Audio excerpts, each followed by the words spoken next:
जहानाबाद में शादी का झांसा देकर युवती के साथ लंबे समय तक शारीरिक शोषण करने की शिकायत सामने आई है। पीड़ित ने नगर थाना में लिखित आवेदन देकर आरोपी के खिलाफ कड़ी कार्रवाई की मांग की है। पीड़ित के अनुसार वो प्रतियोगी परीक्षाओं की तैयारी के लिए जहानाबाद में अपने एक रिश्तेदार के यहाँ रह रही थी। इसी दौरान उसकी मुलाकात कोर्ट स्टेशन के पास एक युवक से हुई, जिसने अपना नाम अविनाश ब्रजराज उर्फ धीरज बताया।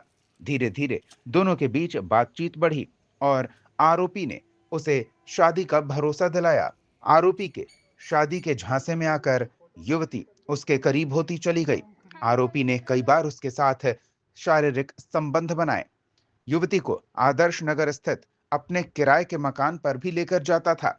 बाद में युवती पटना के राजा बाजार इलाके में रहने लगी। वहां भी आरोपी का आना जाना लगा रहा और युवती को उसने झांसे में बनाए रखा, उसका शोषण करता रहा। पीड़ित ने आरोप लगाया कि इस दौरान वो गर्भवती भी हुई, लेकिन आरोपी ने धोखे में रखकर जबरन गर्भपात करा दिया। जब उसने शादी के लिए दबाव बनाया तो आरोपी बहाने बनाकर टालने लगा। कुछ समय बाद युवती को इस बात का आभास हुआ कि उसके साथ धोखा हुआ है।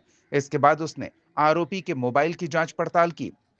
मौका मिलने पर आरोपी के मोबाइल की जांच पड़ताल के दौरान उसमें युवक के अन्य युवती से संबंध के कई साक्ष्य उसे मिले।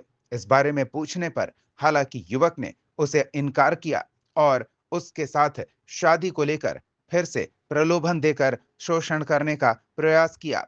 लेकिन पीड़ित लड़की को इस बात का आभास हो गया था कि उसके साथ धोखा हुआ है। उसने फौरन इस बात की शिकायत नगर थाना में की है। नगर थाना प्रभारी उमेश प्रसाद ने बताया कि पुलिस मामले की जांच पड़ताल कर रही है। आरोपी की गिरफ्तारी के लिए कार्रवाई की जा रही है। जहानाबाद न्यूज के लिए वरुण कुमार की रिपोर्ट। ये है कि मैं एक लड़के से रिलेशनशिप में 5 साल थी। उसका नाम है अविनाश ब्रजराज उर्फ छोटू कुमार।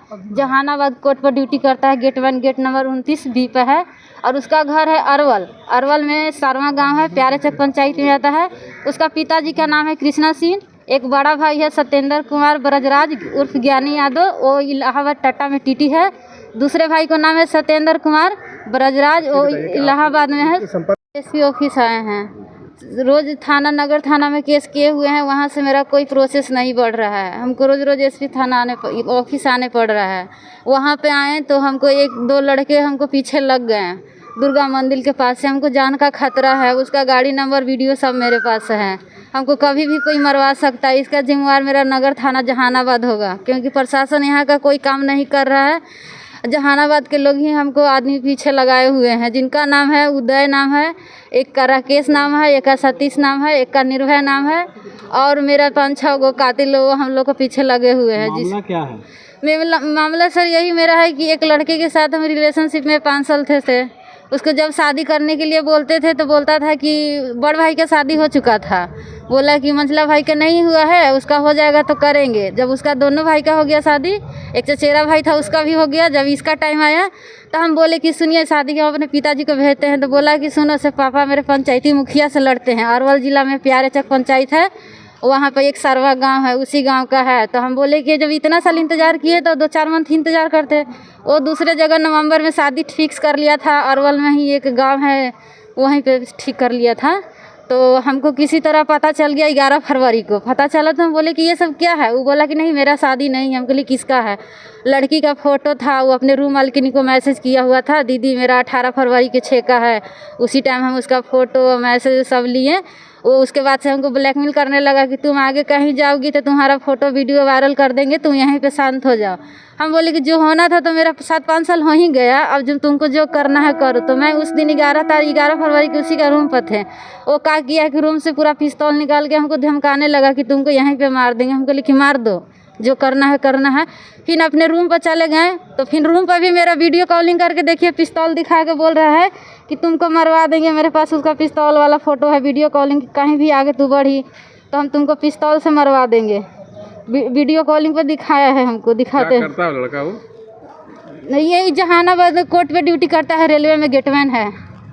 उसका अविनाश ब्रजराज नाम है, गेट नंबर 29 बी पे रहता है। देखिए सर पिस्तौल। क्या चाहते हैं आप, क्या चाहते हैं? मैं उससे, हमको न्याय चाहिए, शादी करना है, हम कहाँ जाएंगे? देखिए सर, देखिए यही दिखाना चाहते हैं कि इतना क्रिमिनल लोग हैं दुनिया में, पिस्तौल दिखा दिखा हमको वीडियो कॉलिंग पर धमकी दे रहा है, भाई को मरवा देंगे, बाप को मरवा देंगे। तो क्या प्रशासन इतना आतंकवादी कर दिया है कि किसी भी को भी मरवा देगा? एक और फोटो है देखिए, कोई आज तक प्रशासन कोई काम नहीं कर सका। एसपी सर से भी बोले हैं कि हमको पिस्तौल से धमकी दिया जा रहा है। क्या आपका केस नहीं हुआ? नहीं, केस हुआ है, मेरा केस में कोई प्रोसेस नहीं हो रहा है। प्रशासन शायद यहाँ का बिक चुका है पैसा लेके। अब क्या हम कहेंगे, 20 दिन मेरा केस का हो गया, कुछ भी प्रोसेस नहीं हुआ है। मेरा फैमिली उसके घर गया है तो वो लोग उल्टा हम लोग पर भी केस कर चुका है। तो क्या चाहती हो तुम? हम न्याय चाहते हैं, हमको न्याय मिले, प्रशासन से हमको न्याय चाहिए। और उसका बड़ भाई है अरवल में सरवा गांव का जितेंद्र कुमार ब्रजराज उर्फ ज्ञानी यादव, वो हमको धमकी दे रहे हैं, मरवा देंगे। एक भाई उसका सत्येंद्र कुमार ब्रजराज है जो इलाहाबाद में टेक्नीशियन है, बैंक अथी में रेलवे में है। और एक भाई है अथी अरवल में मास्टर है, आदित्य ब्रजराज संतोष कुमार हैं। उसके पिताजी हैं कृष्णा सिंह उर्फ सरदार जी। सब अरवल जिला का रहने वाले हैं, प्यारे चक पंचायत में आता है सरवा गांव का। मैं भी अरवल की रहने वाली हूँ। वो सब हमको जान से मारने की धमकी दे रहे हैं। मेरा गांव रामपुर है। तो फिर यहाँ जहानाबाद आए? तो यहाँ पे सर मेरा एरिया घटना यहाँ पे था अरवल में, हमको यहीं से जहानाबाद का एरिया घटना है, तो इसीलिए हम यहाँ से कंप्लेन किए हुए हैं। मेरा प्रशासन कोई काम नहीं कर रहा है, हमको अथी चाहिए, सुरक्षा चाहिए, हमको कभी भी कोई मरवा सकता है। वो अपना लिव इन रिलेशनशिप में था, लेकिन जब जब शादी की बात का जिक्र किया लड़का से, तब इसको टालते गया। पहले बोला कि 2 भाई की, एक अपना मंझला भाई है, एक छोटा चचेरा भाई है, इसका शादी नहीं हो, दोनों को हो जाने उसके बाद करेंगे। उसके बाद इधर हाल फिलहाल में नवंबर में पता चला कि कहीं शादी सेट कर लिया है। ताजन बिघा एक गाँव है अरवल शर्मा में, लड़का शर्मा का है, वो ताजन बिघा शादी सेट किया था। लेकिन वहाँ शादी इसको पता चल गया तो उसके फादर से संपर्क की, उसके बाद उसका शादी वहाँ कट गया। वहाँ शादी कट जाने के बाद फिर ये वापस आई, फिर इससे मुलाकात हुआ। 10 तारीख तक लड़का बात करते रहा, यानी टाइम पर टाइम इसको देते रहा। बोला कभी कि चलो मंदिर में जाके शादी कर लेंगे, कभी कहा कोर्ट से कर लेंगे, लेकिन किंतु परंतु कर कहीं ये शादी नहीं किया। 10 तारीख तक इसको ये करते रहा, झांसा देते रहा। उसके बाद लड़की 11 तारीख को हमको मालूम हुआ। उसके बाद अपना FIR दर्ज की नगर थाना में, इसका केस नंबर 238/26 है। और मैंने SP साहब को, DSP साहब को, DGP को, IG को, CMO को, सबको मैंने मेल अटैच करके सेंड भेजा है, जिसका एक प्रति है। अच्छा, अच्छी बताइए कि तो पुलिस क्या किया अभी तक? पुलिस अभी तक इस पर कोई एक्शन नहीं ले रहा है। पहले मैडम माया आयो थी, मैं सर से हम बात किए थे SHO से, तो 12 तारीख को उनका ट्रांसफ़र हो गया। ट्रांसफ़र हो जाने के बाद वो छुट्टी पे चली गई। उनसे अथक प्रयास किया मैंने संपर्क करने का, टेलीफोनिक, व्हाट्सएप पे मैसेज से, लेकिन किसी तरह से वो रिप्लाई नहीं दी। बोली कि हम तो छुट्टी पे चल गए हैं। तो हमने बोला मैडम जब छुट्टी पे आप चल गए तो अपने SHO को बताएं, इस केस को किसी के हैंड ओवर कराइए, दूसरे आइए बनाइए। अब ये केस इतना बड़ा सीरियस है, इसको आप सीरियस नहीं ले रहे हैं, मजाक में ले रहे हैं, तो बच्ची कल कर लेगी या कुछ हो जाएगा। इसके उस गुंडा लगा कर रखा है तो कभी इसका हत्या कर देगा। अपराधी प्रवृत्ति के लोग हैं। अच्छा, तो अभी SP साहब, अभी SP साहब से मैंने 2 बार मिला, दोनों बार इसका अरेस्टिंग, और रेलवे विभाग में जॉब करता है तो DRM को लेटर लिखने के लिए भी वो फॉरवर्ड की है। फिर जन शिकायत में हम पता करने की यहाँ से कोशिश की, लेकिन कुछ पता अभी तक नहीं चला है। क्या चाहते हैं हम न्याय चाहते हैं इस बच्ची के साथ। बच्ची किसी की हो सकती है, एक अपनी बहन से बहन नहीं होता है, समाज की बहन है, बेटी है। इस बच्ची को न्याय मिलना चाहिए। क्या नाम है आपका? मेरा नाम प्रभाकर प्रकाश। कौन है? हमारे बहन लगती है।